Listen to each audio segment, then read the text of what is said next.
diskusi. Pertanyaan saya sederhana, apa prestasi Ganjar? Tolong sebutkan sama saya prestasi Ganjar sehingga layak kita dukung dari presiden selain jago main di medsos. Nah, yang kedua, katanya kopi Pak Jokowi itu Ganjar. Itu kan asumsi kawan-kawan di Ganjaris. Asumsi yang lain kan belum tentu. Saya aja yang kader PDI Perjuangan menyampaikan belum tentu. Ya seperti Pak Edi Kuntadini, berapa lama kenal Eko Kuntadini, Edi Kuntadini anggota DPR ya. Berapa lama sudah kenal? Ada berapa lama udah kenal Pak Ganjar itu? Saya kenal dia 2004. Kita sama-sama di DPR. Ya. Saya terlibat pada saat dia mau jadi gubernur periode pertama. Saya tiap hari Jumat diperintahkan Pak Taufik Kemas dan Mbak Puan ke Semarang. Tugas saya apa? Sebagai anggota Komisi 3, saya menjaga netralitas Polri. Karena lawannya Polri. Dan pada saat itu Ganjar juga sebetulnya 2%, 4% kok. Kita berani mencalonkan. Dan Ganjar juga uangnya nggak ada. Uangnya dari Mbak Puan, dari Pak Taufik Kemas. Itu fakta. Bahwa kemudian setelah itu apa yang dia lakukan kepada partai, silakan cari. Kenapa saya sampaikan ke Melinti, di PDI Perjuangan ini Pak Karni ada tradisi kalau kita mau jabatan sesuatu, kita melakukan pendekatan pada struktur partai dulu, bukan keluar. Misalnya Pak Ganjar dari ujung periode pertama itu kami sudah mencium itu. Tapi seyogianya dia melakukan pendekatan kepada DPC, tingkat kabupaten kota, DPD, terus kepala daerah. Jateng itu kan 72% kepala daerahnya dari PDI Perjuangan. Itu dilakukan baru ke Jakarta. Bukan misalnya melalui elit-elit partai, kemudian keluar. Kemudian dibentuklah opini, termasuk survei, tokoh-tokoh, seakan-akan Ganjar lah yang paling cocok mengganti Pak Jokowi. Menurut saya belum tentu, belum teruji. Nah, saya baru dari Vietnam, Bang Karni. Saya mendampingin atlet gulat Indonesia. Mereka bertanding SEA Games karena saya ketua umum PGSI. Apa yang disampaikan oleh kawan-kawan KONI di Jateng, Pak Boni? Nggak ada kepeduliannya sama olahraga. Ganjar. Bahkan mereka sampaikan, Bang, asal abang tahu, waktu Ganjar, nggak Pak Gub lagi, waktu Ganjar ke Papua, lihat PON, diteriakin orang presiden-presiden, itu by design, Bang. Dia nggak ke tempat atlet Jateng. Kan harusnya ke rakyatnya dong, Jateng. Itu saya baru dapat 2 minggu yang lalu, waktu ketemu sama KONI Jateng. Nah, belum lagi kalau kita lihat, saya nggak tahu Pak Eko ini tahu apa tidak, gitu loh. Misalnya, Ibu sudah 2 tahun yang lalu mengingatkan, kami ikut live itu, ingat loh, Pak Gub dibilang, itu bisa bahaya kalau kamu nggak hati-hati. Nggak diperhatikan kejadian. Termasuk tadi saya sampaikan, loh kalau memang berhasil Pak Ganjar, kenapa Jateng masuk 17 provinsi? Miskin. Kan itu pertanyaan-pertanyaan mendasar. Kemudian pertanyaan lain, kenapa Wadas nggak selesai? Sekedar diketahui Bang Karni, mayoritas aktivis yang mengadvokasi Wadas itu pendukung Ganjar periode kedua, gubernur. Tapi mereka kecewa, udah jadi, dilepain. Kemudian dia lihat ada rakyat yang teraniaya. Nah, soal-soal seperti ini kan masyarakat nggak tahu. Taunya framing yang dibuat seperti itu. Kemudian kalau kita lihat lagi sekarang ini sudah 4 tersangka kasus Bank Jateng. Gimana tanggung jawab gubernur? 4 tersangka kasus Bank Jateng yang dugaan kerugian negaranya 235 miliar. Nanti kalau rapat dengan Jaksa Agung saya juga akan tanyakan itu. Tersangka itu bagaimana ininya? Dan itu yang periksa Kejagung, bukan Kejati Jateng. Langsung diambil alih oleh Kejagung. Nah itu yang kita harus lihat. Soal-soal seperti itulah yang harus kita sampaikan. Saya berharap kita ini jangan salah mencari pemimpin. Kita jangan salah mencari pemimpin. Kita pilih pemimpin yang rekam jejaknya bisa kita ketahui. Ini kan era digital. Jadi rekam jejaknya bisa kita ketahui. Justru karena era digital. Sebentar. Kan itu. Nah nanti silakan dijawab satu persatu. Dari mulai apa prestasi Ganjar. Kemudian pertanyaan saya, relawan ini duitnya dari mana? Kenapa? Duitnya dari mana relawan-relawan ini? Kan itu juga pertanyaan dasar, Pak. Apa iya relawan kerja sendiri? Tadi sudah dijawab oleh Pak Eko di Kompas TV 2 kaos. Nggak cukup, Bapak. Saya bilang nggak cukup. Udahlah, saya ini. Anda selalu begini. Bukan saya ini. Politisi. Sebentar, bahwa Pak. semua gerakan politik itu politisi ini yang konkret sudah bertaruh. Ini Pak Arya udah bertaruh. Iya. Jadi caleg. Mohon maaf, Pak. Sejak pemilu suara terbanyak, ya diputuskan Pak Mahfud, 3 bulan menjelang pileg, kami harus membuat relawan. Tim sukses tidak bisa hanya struktur partai. Silakan tanya Pak Arya ini yang sedang menjadi. Anda pikir bahwa kami tidak punya hak untuk menentukan masa depan bangsa ini? Bukan masa depan kami sendiri. Jangan dipelintir-pelintir gitu pertanyaannya, jangan dipelintir. Pertanyaan saya sederhana. Itu Ganjaris itu relawannya duitnya dari Sopo. Kalau kami membiayai sendiri, kontrak bareng-bareng, kita bikin kegiatan bareng-bareng. Itu Pak Eko sama Tuhan lah yang tahu. Iya. Makanya mudah-mudahan Tuhan mendengar omongan Pak Eko ini. Tidak semua orang dalam proses mencintai bangsa ini harus dibayar. Kita ini kan sudah sama-sama tua ya. Saya cuma satu aja bilang. Iya. Puji Tuhan, alhamdulillah kalau itu benar. Iya. Ya, kalau itu tidak benar, Pak Eko bertanggung jawab sama Tuhan. Benar. Bahwa tidak ada hamba Allah yang mensupport. Yang support ya banyak. Yang support Apa banyak kepentingan yang teman-teman kita. mensupport? Kan itu. Kenapa? Apa kepentingan yang mensupport? Teman-teman kita mensupport banyak. Kita ada relawan, kita ada profesional, ada pengusaha, ada apa. Kita bareng-bareng. Dulu Bang Trimet, ketika zaman Pak Jokowi, relawan itu banyak. Mereka kerja sendiri, pakai ongkos sendiri. Kalau tanpa itu, dan ini sekarang fenomenanya sudah terbuka. Mohon maaf lah, Pak Ada Eko, yang ya. memang 2014, 2019, saya ini aktornya. Jadi jangan dongeng ini sama saya. Iya. Termasuk suara relawan ini. Bahwa Sejauh Anda- mana kontribusi relawan? Trimet. Walau alam. Bang Trimet, bahwa Ini memang relawan bendahara ini. memang di lingkaran Anda adalah Sumut itu, relawan Jokowi itu siapa namanya ketua Kadin mengeluh nggak ada duitnya. Sama Nggak bisa bikin gerakan apa-apa. kita juga ngeluh Sumut. Bang, kita nggak ada gerakan apa-apa. Itu. Kita ini nggak ada gerakan apa-apa Tapi kecuali jual kaos. bagi saya, kalau jual kaos relawan mana kena Bapak? Ya memang.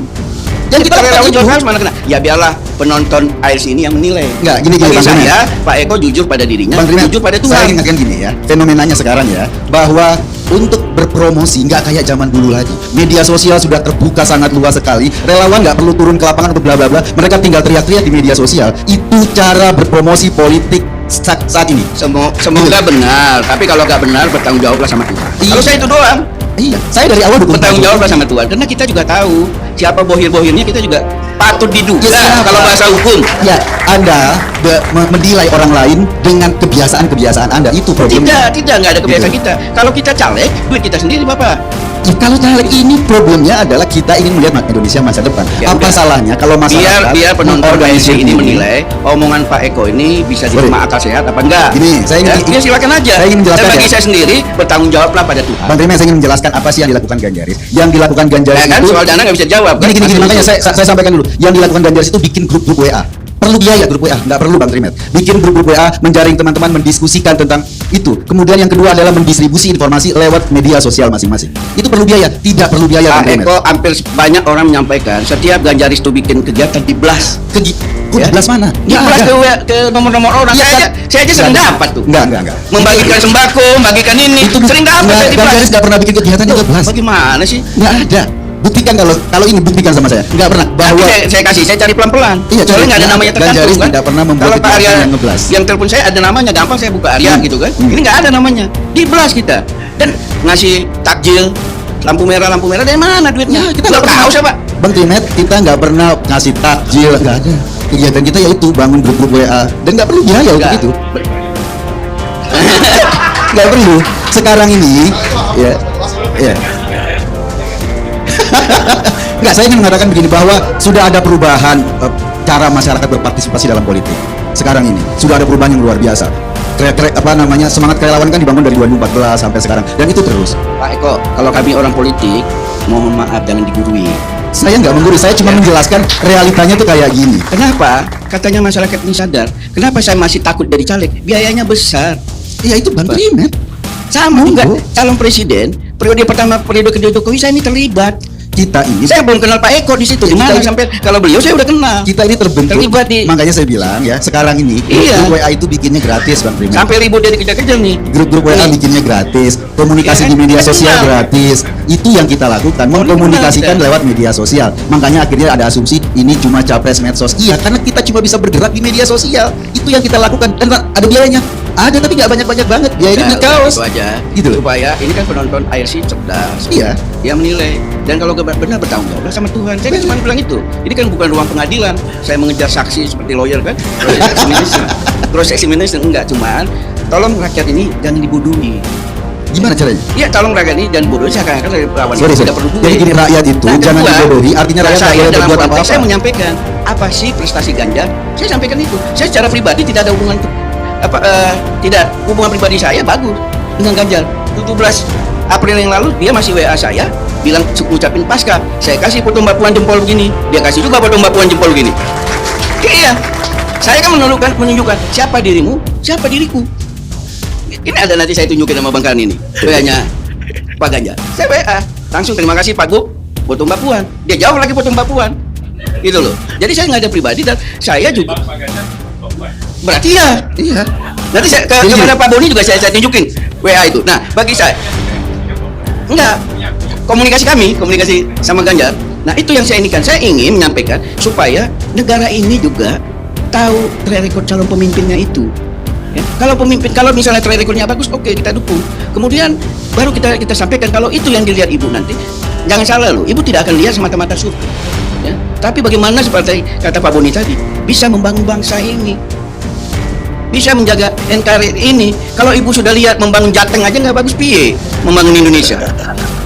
Kan seperti itu ininya. Tapi faktanya Bang, ketika survei misalnya survei carta politik. Bukan kita nggak usah bicara survei lah. Saya cuma tanya kepada Pak Eko, Makanya, dari mulai di Kompas TV saya tanya sampai di ARC, coba berikan kepada saya 2 atau 3 contoh apa prestasi Ganjar. Oke, kalau boleh saya jawab. Oke. Iya. Ini Bang, yang merasakan pembangunan di Jateng itu masyarakat Jateng, Bang. Setuju? Oke. Sekarang surveinya 70% lebih masyarakat Jateng itu mendukung Ganjar sebagai capres. Surveinya, Bang. Itu artinya fakta bahwa apa yang dilakukan Ganjar di Jateng dirasakan masyarakat Jateng. Makanya kalau surveinya misalnya masyarakat Jateng sebagian besar nggak support, itu artinya dia nggak punya peran nih. Kalau itu satu, ya, itu fenomena. kedua Yang kedua Bang, soal kemiskinan tadi. Soal kemiskinan, angka kemiskinan itu menurun Bang. Tahun 2021 itu menurun signifikan. Saya ada datanya, data dari BPS, gitu loh. Nah, kalau kita bicara misalnya sekarang Jateng provinsi miskin, iya, gitu loh, provinsi. Tetapi mengukur keberhasilan seorang kepala daerah bukan dari existing, dari seberapa besar penurunan angka kemiskinan, dari seberapa besar penurunan angka pengangguran terbuka, dari seberapa tinggi tingkat IPM, indeks pembangunan manusia. Itu yang harus kita lihat. Kalau potretnya bahwa itu adalah provinsi dengan pendapatan rendah, sampai kapanpun seluruh provinsi ini yang paling berhasil adalah provinsi Jakarta, karena paling kaya, paling banyak. Tapi ngelihatnya seberapa besar dong peningkatannya, penurunan kemiskinan, itu baru kita fair. Oke Bang. Nanti kita buka ini data kemiskinan ya. Tapi bagi saya sederhana ya. Kalaupun apa yang disampaikan Pak Eko itu, kalau dalam istilah hukum quote no, kalaupun benar ya, menurut saya karena masyarakat itu belum tahu track record Pak Ganjar ini. Tapi data BPS tahun 2021 benar loh Bang. Ini saya baru terima. 4,1 juta penduduk miskin itu berkurang jadi 3,9 juta. Tahun lalu kabupaten miskin ekstrim ada 5, sekarang 19 termasuk Jateng, data BPS. Nanti kita sama-sama lah, nanti buat patu nih Pak Karni ya, supaya viewernya makin banyak ya. Saya bagi-bagi Bang. Ya oke. Nah, iya dong. Dapat. Iya, kita kan belajar juga nih Bang. Buka buku riset ya enggak. Bagi-bagi nanti kita beradu data itu. Kenapa saya sampaikan begitu Pak Eko? Supaya rakyat ini dikasih tahu nih pemimpinnya track recordnya seperti ini, dia berhasil ini si B begini, si C begini. Jadi bukan hanya dianggap cocok menggantikan Pak Jokowi sudah berhasil, gitu loh. Kemudian kita juga menginginkan yang memimpin ini juga memang benar-benar mau mengurusi negara ini, bukan oleh kepentingan kelompok pemilik modal yang ingin melanggengkan oligarkinya. Itu yang harus kita jaga. Ya. Dan kami akan terdepan menjaga itu. Tapi sekali lagi, kami taat dan patuh apapun jadi keputusan Bu Mega, calon presiden dari PDI Perjuangan. Terima kasih Bang. Baik.